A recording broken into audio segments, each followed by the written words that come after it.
Hello YouTube. What you're looking at is of course the display of a macOS environment. Today we're going to install Windows 10 on this Mac Pro 3.1. Let me show the current specifications so we can get up to speed. As you can see, this is a Mac Pro early 2008. We still have the dual quad-core 2.0 GHz CPUs, 20 GB of RAM, ATI 5870, and we're currently running on a Full HD BenQ display on our workbench. Memory configuration is right there. And we're currently running macOS High Sierra 10.13.6 because that is the latest version that will properly support the 5870, which we might swap out in a future video to make this a dedicated machine to run Mojave on it. Especially now that macOS 11 is on the horizon, Big Sur. I really don't think that there's going to be any trickery that's going to allow these machines to run on that. Maybe DOS-Dude1 will find another way to make a patcher for Big Sur for these old machines, but I'm not going to get my hopes up. I think this is the end of the line with macOS Catalina. But no worries, let's actually go and do an installation here. So I've downloaded the installer. In case you don't know how to do that, you just go to your favorite search engine. You type in Windows 10.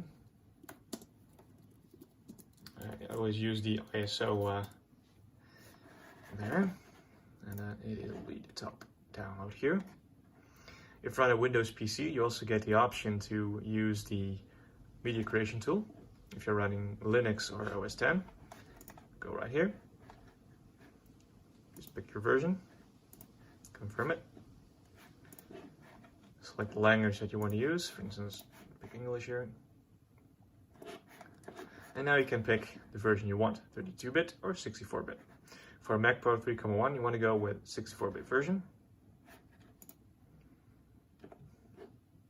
And also make sure when you install the Windows operating system on your Mac to, let me just end the download here by the way. You really want to make sure you install the Pro version. You don't need to do this if you're on a MacBook Pro or any other machine that only has one CPU. This does not count CPU cores, but actually physical CPUs.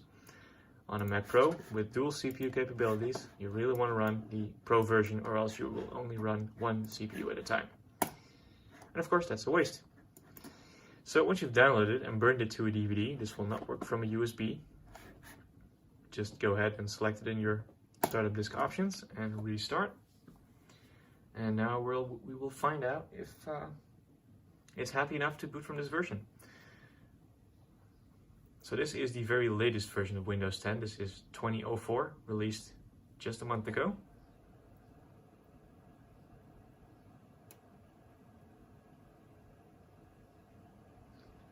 And we'll see if this machine likes it. There are a couple of options that we can get the drivers running on this. We can either let Windows handle all of it. Another option is to use Boot Camp drivers, but they might not work correctly under 2004. So all I'm really after here is the Boot Camp software, so you can easily switch between Windows and macOS. Any of the other options do not really apply. I really don't need to have the latest drivers that Apple has invented for this, because Apple is always way behind on their drivers for Windows. So you might as well just let Windows itself handle all of the drivers and just install the Boot Camp software so you can get a boot switcher. That's basically all I want to use it for anyway.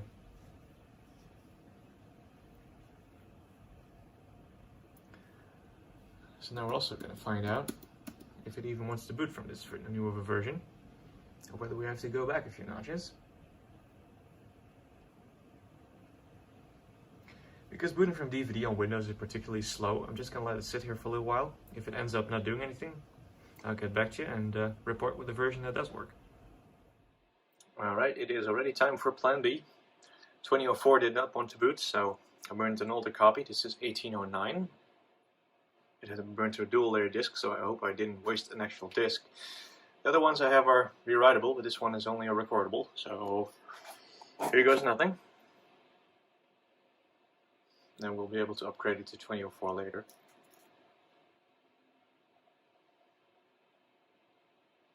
That's already much better looking, because with 2004 it immediately like disappeared and then it went like with the blinking cursor on the top left. So I've got some good hopes that 1809 will actually boot and install. So that's what we're going for. Anyways, as usual, booting from a DVD, Windows 10 actually usually takes a couple minutes, so yeah, I'm not gonna make you wait through that. We'll just wait for this to load, and then we'll continue as normal.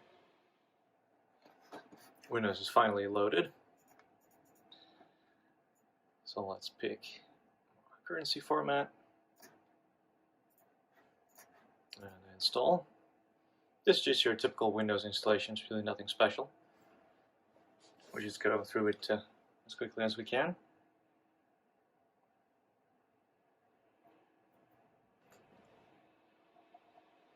DVD spinning up in the background.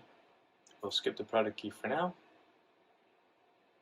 And here is where it gets important. If you fill in a Windows 10 Pro key, it will automatically go to Windows 10 Pro. If your key is home, again, you will only be able to use one CPU. So we want Pro, Pro for workstations, or Pro Education. That doesn't really matter all that much. Whatever you have your license key for. And we'll just go with Pro here.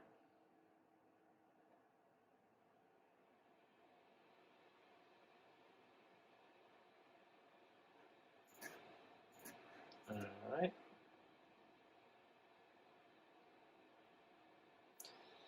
Let's see here what we have in terms of SSDs available.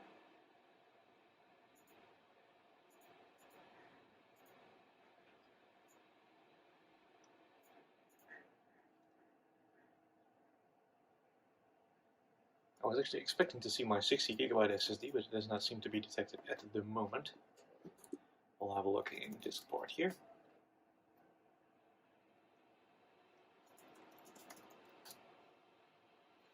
Nope, we only see a 120GB drive, which is the boot drive for High Sierra, and a 750GB drive that actually has Windows Vista on it.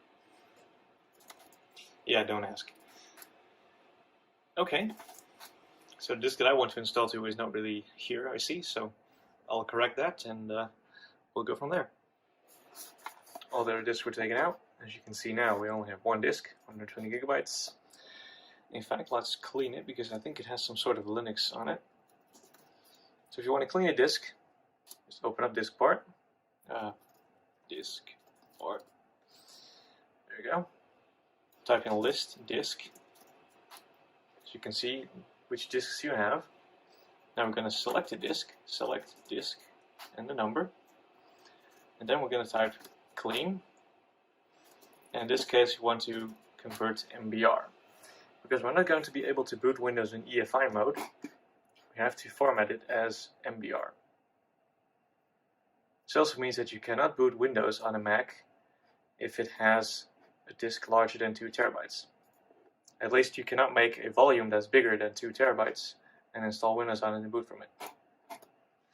That's just a limitation of MBR. But that shouldn't be an issue because boot drives are typically a bit smaller than that, at least at this point in time. Again, no product key. Pick Windows 10 Pro. And we should now have 120GB volume to install Windows on. And there we are. So we're going to create a new partition, hit OK. You don't need to do anything else about it. You can just click that and go from there. And now we just wait for Windows to install. It should take about 15 to 30 minutes, depending on how fast your optical drive is. This is an old IDE drive, but at least it's a dual layer disk, so it might still be able to do about 10 to 15 megabytes per second transfer. So yeah, just let it sit and go from there from the first reboot. And about 7 minutes in actually, so pretty fast, it's already ready to go and do a reboot. So let's let it go ahead and do just that.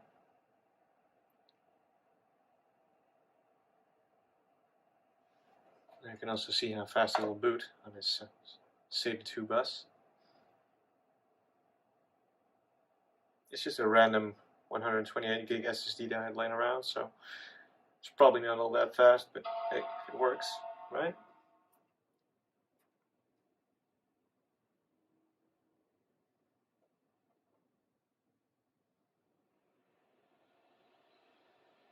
There we go, full power.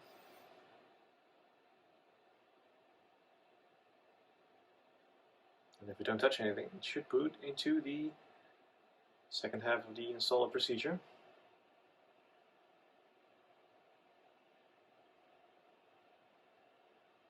There we go.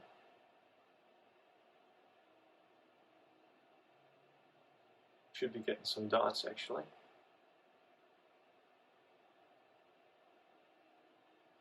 So that's weird.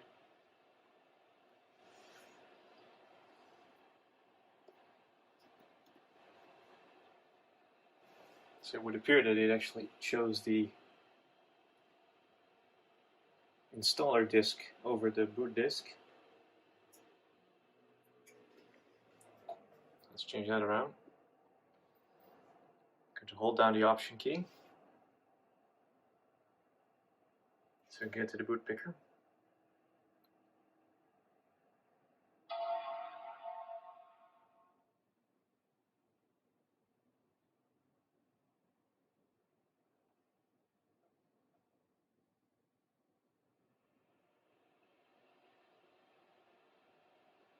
There it is. We can see there is a Windows partition, so it has found it. I just need to eject both of the optical drives. It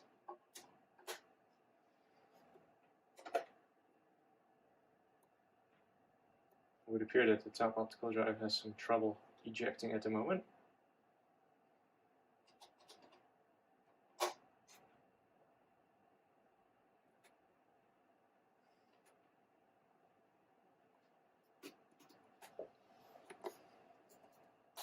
I guess we'll just hit Windows here and see if it boots at all.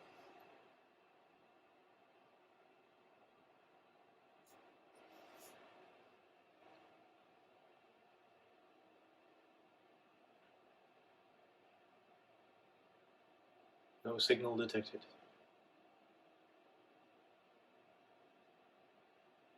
Well, that's not great, is it?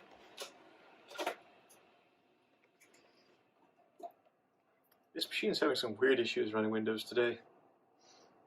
I guess it's sacrilege running Windows on a Mac, so, you know, it is really not liking this.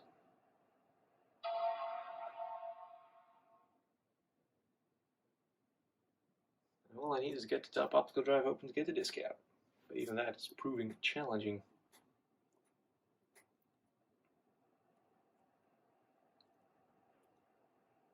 Might have to end up just disconnecting the drive and go from there.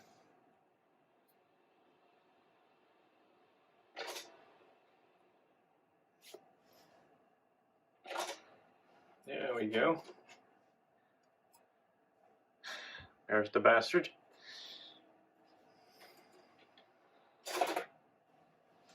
Okay. Because apparently picking it from the boot picker and then going straight into it doesn't give us a signal. So we'll just reboot the machine again. Let it figure it out on its own. There's nothing else for it to boot from, so it should go straight to the Windows disk.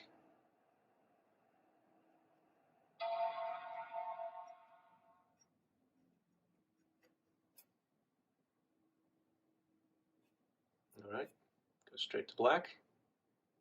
Should still give us an image shortly.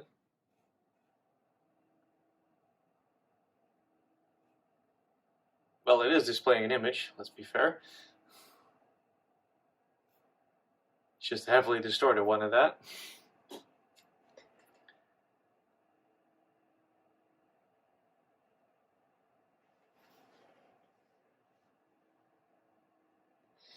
That's definitely looking a bit better, isn't it? Right. Again, the device is ready.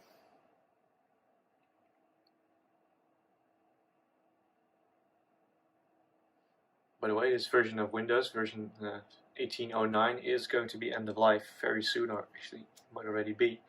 Now, I think it is one of those longer support releases actually, so it might be. I think it's supported until about November this year of 2020. So yeah, if you're watching this video after November 2020, it is an end-of-life operating system. So if you install it, please update it as soon as possible to a newer version once you're actually in the operating system and have gotten everything running. Because it's really bad idea to run unsupported Windows. So yeah. So I guess we're gonna have to wait for this to get ready, and once we're in operating system, we'll go from there. Okay, the machine rebooted once more, and now it has booted up into Windows 10. So now we have to go through all of the basics. Let's see, I have UFS International Keyboard, skip additional layouts. Now we have some important settings to do, whatever. Yeah, really.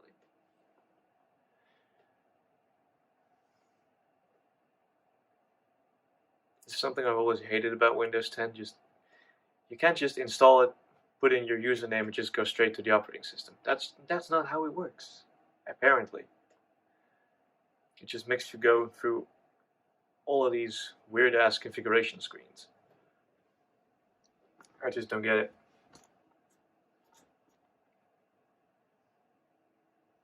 One thing I'm also not getting is the fact that it appeared to have needed another reboot. It's probably fine. Can't say I've actually properly installed Windows 10 on this machine before.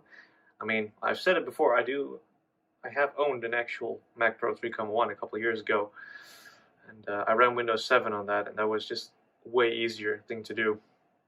Just put in the DVD, just let it run, install the bootcamp drivers directly from Apple's website, and it was all done. But that does not work with Windows 10. No, it does not. It just keeps getting more difficult to run on a machine like this. Which is weird, because you can install Windows 10 current version on the Pentium 4 hyperthreading like just fine, as long as it has the proper instructions. Let's see, organization. Let me join instead. This way we can get around using a Microsoft account. Put in my name, no password. Nope. Nope, don't want that. Get it on my face. Nope. Screw you. Like, that's just insane, isn't it? Just having to go through all of those screens just so you can get into the operating system. And even then, it's greeting you with the fact that it's not even done yet. Well, that's just great. That's properly amazing. Right. Now done with low-key racism there. And now we have to wait several minutes in order for Windows to configure itself so we can get on with it and see what kind of drivers we will actually need to find somewhere, whether it will be able to pick up most of everything.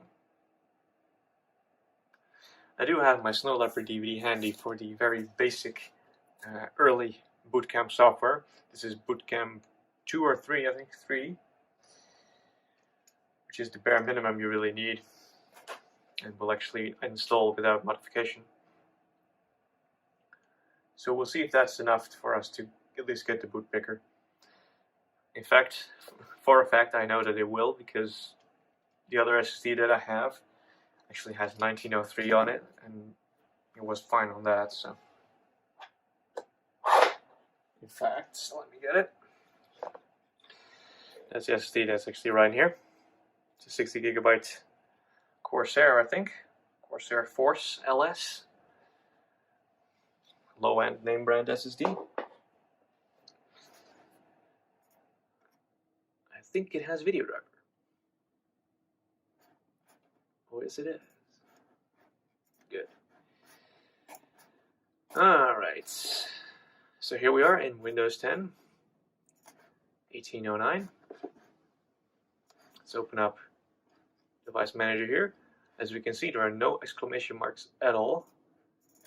Graphics are detected as Radeon HD 5800 series. It's an older driver in 2015, but that should be fine.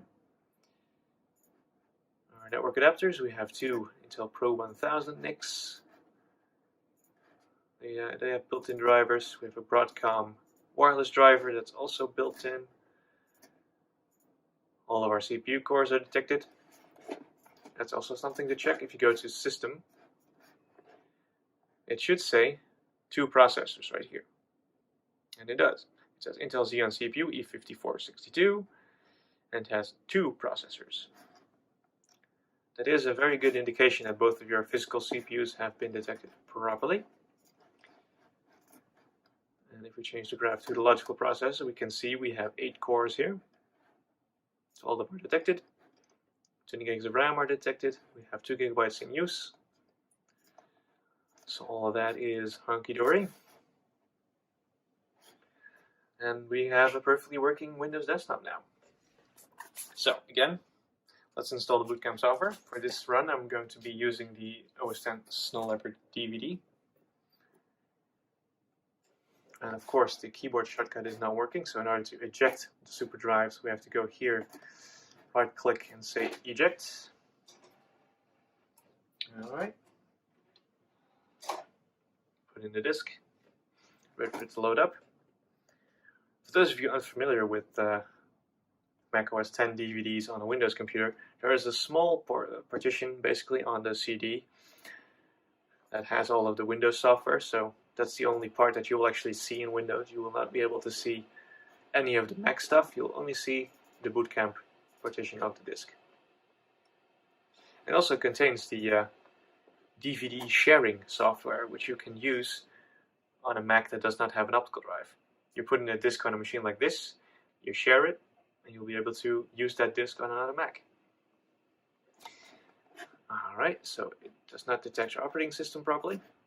That's fine, we have solutions for that. We have the compatibility tab here. We'll just put it to Windows Vista. Run it again, and it should open just fine. Because Windows Vista is the earliest version of drivers that Windows 10 can still talk to as of filming this video. XP used a different driver model, which is now commonly known as the XPDM, XP driver model. And Vista and Up used the WDDM drivers, or Windows driver model. And for the display drivers, that was actually Windows display driver model, I think it was. It's been a while. We don't want that because it doesn't actually work anymore. Not on Windows 10 anyway. So we'll just run the installer so it can update its drivers wherever it needs to do so, I guess. Because there's absolutely nothing on that DVD that is newer driver-wise than what's already on the system. It's mostly software that needs to install, so we're just going to let this run, and once that's completed, we'll verify that the bootcamp software is up and running and that we can see the different boot drives. In fact, I think we should be able to see the High Sierra partition again, if I didn't do something terrible somewhere with the system while yanking the drives out. Well, we'll find out in a bit.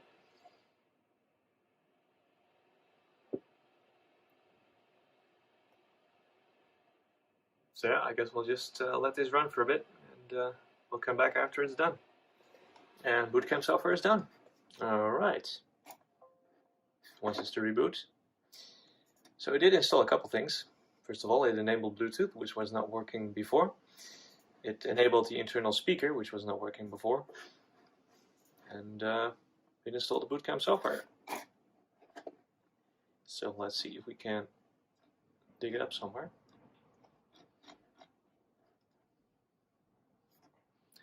Or whether it's not initialized quite yet. Okay, does not appear just yet. So we'll just go ahead and do a reboot, and then we'll go from there.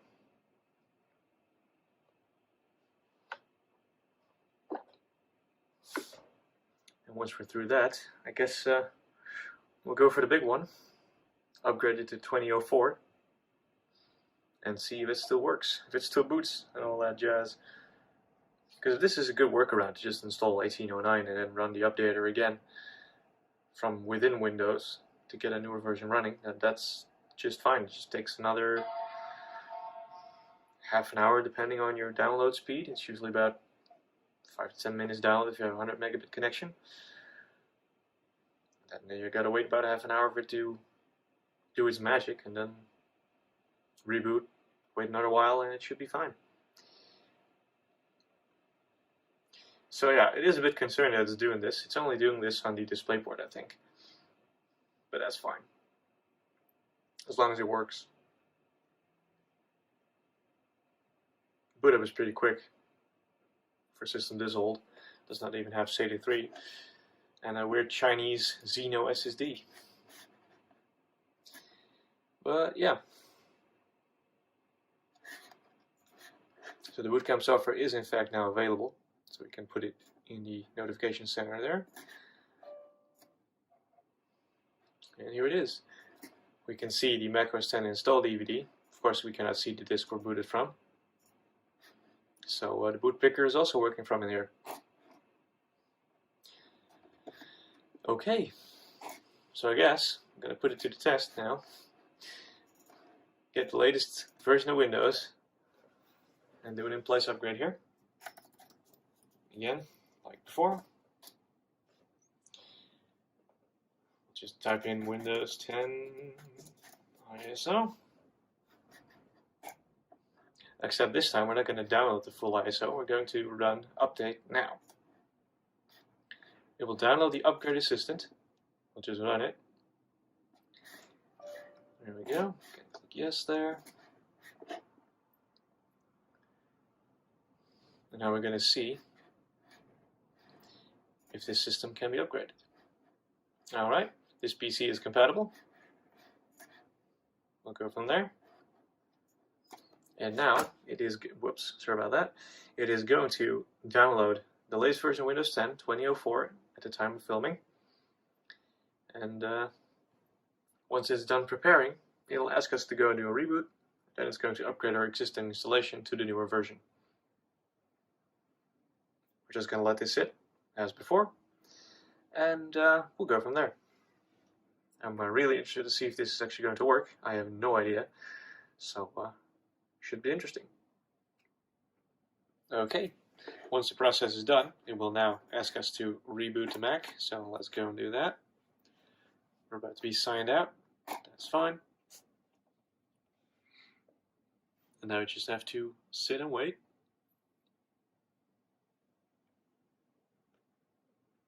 It should reboot in about 30 seconds to a minute worth of time, so.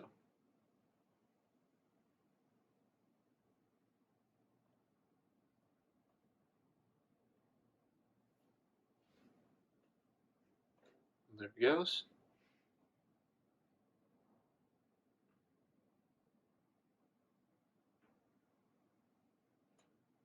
And now once again we have to wait for it to boot up. And once it does, the upgrade process should start.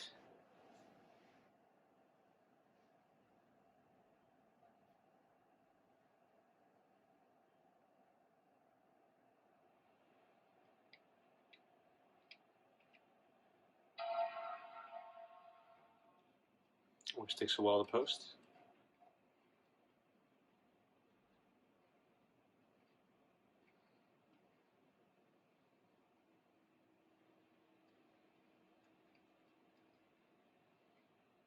No distortion this time.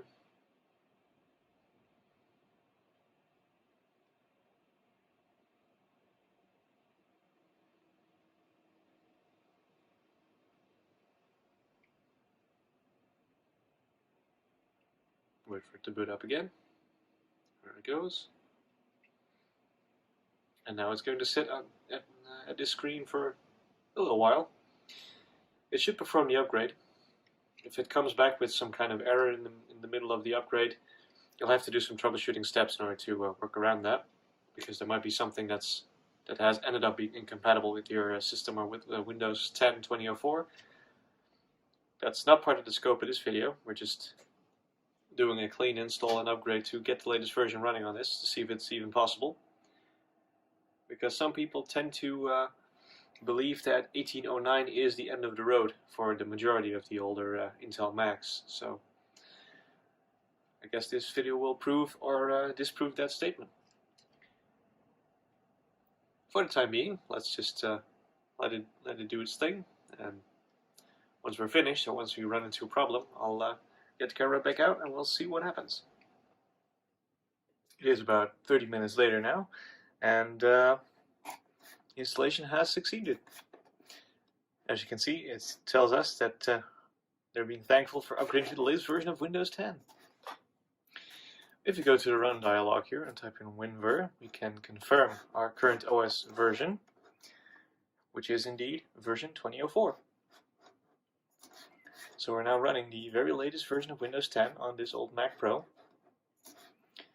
If you get up the system dialog, again, it's still this very same computer here, 2.8 GHz, dual CPU, and it appears to be working fine. So we can even go and get some updates. You always need some updates. And our bootcamp software here in the bottom right is in fact still working. Here it says bootcamp version 3.0. So it's still the very old version that we installed from the Snow Leopard DVD. And the software still starts up in order for us to select a different operating system to boot from. Here it sees we have a Snow Leopard DVD, which is correct. So everything appears to be fine. It even didn't bring up a whole lot of updates. So let's go to Device Manager and see how things are doing there, if we've lost anything on the way. Wouldn't appear to be the case.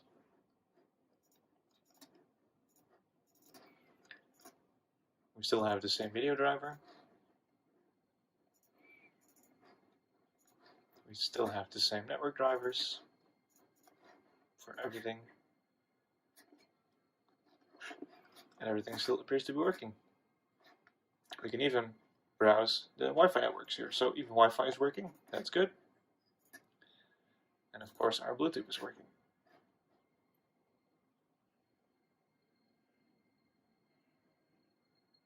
So yeah. It even detects the Intel SSD that has macOS 10 on it currently. So everything appears to be in order. So that was basically us installing Windows 10, the very latest version, 2004, on a 3.1 Mac Pro 2008. Unfortunately, we did have to resort to installing 1809 first, which is the last version I think that you can boot into without any problems. And once we've done that and installed the bootcamp software, we were able to install 2004 just fine. No problems along the way. Just had to wait for a little while. And we're now on the very latest version of Windows as of the time of filming this. So, despite everyone saying that 1809 is the last version that you can run on many of the older Macs, I think we've proven the opposite. It will work just fine, especially on desktop Macs. Obviously, there might be some other complications or caveats when you're running on a laptop, for instance a MacBook or a MacBook Pro. You might have some different drivers and functionality that might not be available once you run Windows on it in these newer versions. But as far as Mac Pros are concerned, it would appear to be just fine. I would expect this version to run just fine as well on a earlier Mac Pro, like the 1.1 or 2.1. If you can find a version that does not bring up that dialog where you have to pick between 32 and 64-bit. There are some ways I think to work around that, so it will always boot the 64-bit version regardless. And I don't see any other problems from there either. In fact, I think because Windows 10 is pretty easy on hardware changes, you could probably, if you have the opportunity of installing it in a different system, just move the SSD over to an older Mac, boot off of it just fine, it will reconfigure itself. So yeah, that is basically Windows 10 on the 3.1 2008 Mac Pro. Hope you enjoyed the video. I thank you all for watching, and I'll see you guys in the next video.